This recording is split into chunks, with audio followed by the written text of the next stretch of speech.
नमस्कार श्रोते हो, रेडिओ जयंतच्या आनंदी कट्ट्यावर मी अनुराधा आपण सर्वांचं मनपूर्वक स्वागत करते. श्रोते हो, आजच्या आनंदी कट्ट्यावर एक बोधकथा.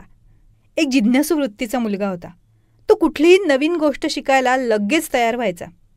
त्यानं धनुष्यबाण कसा तयार करायचा हे शिकून घेतलं. नाव बनवणाऱ्यांकडनं नाव कशी बनवायचं हे शिकून घेतलं.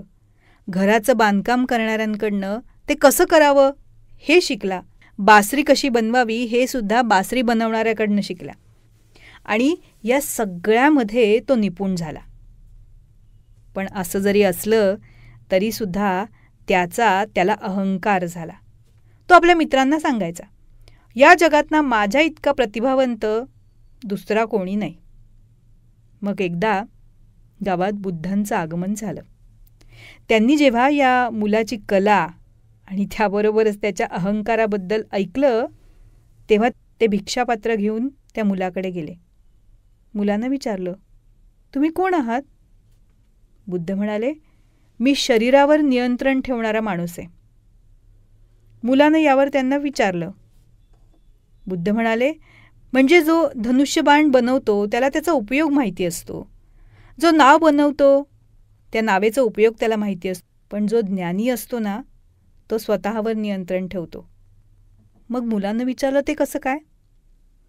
बुद्ध यावर म्हणाले, हे बघ, जर कोणी प्रशंसा केली तर तो अभिमानानं फुलून जात नाही. तसंच जर कोणी निंदा केली तरी तो शांत राहतो. याला ज्ञानी म्हणतात. आणि अशी ज्ञानी व्यक्ती नेहमीच आनंदी असते.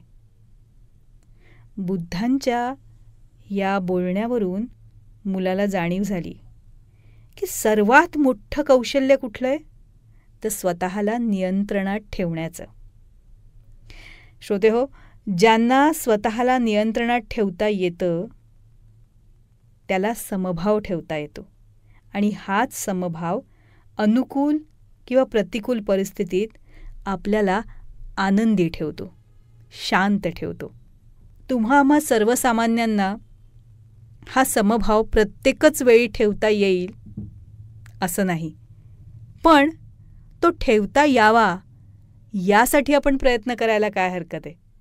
आजचा हा विचार आपल्याला कसा वाटला याविषयी आम्हाला जरूर कळवा. कमेंट बॉक्समध्ये आपल्या कमेंट्स नक्की आम्हाला लिहून पाठवा. श्रोते हो, रेडिओ जयंत आता दृकश्राव्य स्वरूपात चतुरस्त्र या पॉडकास्टच्या माध्यमातून आपल्या भेटीला येत आहे. तेव्हा जरूर पहा.